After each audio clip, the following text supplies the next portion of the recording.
Kecelakaan lalu lintas melibatkan mobil L300 pickup BL8198YB dengan sepeda motor Honda Beat BL3062DAH terjadi di Jalan Pendopo Bupati Kenawat, Kampung Rejeguru, Kecamatan Bukit, Kabupaten Bener Meriah. Kapolres Bener Meriah AKBP Indra Novianto mengatakan, mobil L300 dikemudikan oleh Ricky Sirait berumur 33 tahun, warga Kampung Kayu Beriring, Kecamatan Bukit.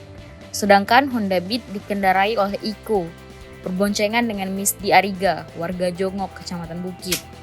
Dijelaskan kecelakaan terjadi saat Honda Beat melaju dengan melawan arus dari arah Pendopo Bupati menuju Kenawat dan hendak masuk lorong sebelah kanan jalan.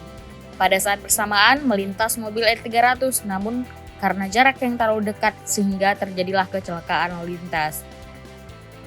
Akibat kecelakaan tersebut, pengendara sepeda motor mengalami luka di bagian kepala dan dada.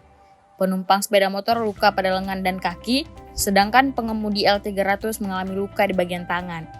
Untuk saat ini, seluruh korban sudah mendapatkan perawatan di Rumah Sakit Umum Muyang Kuta. Sementara untuk barang bukti berupa 1 unit mobil pickup dan 1 unit sepeda motor Honda Beat sudah diamankan di unit Laka Lantas Satlantas Polres Bener Meriah. Khairul Nisak dari Bener Meriah untuk Antelo Aceh melaporkan.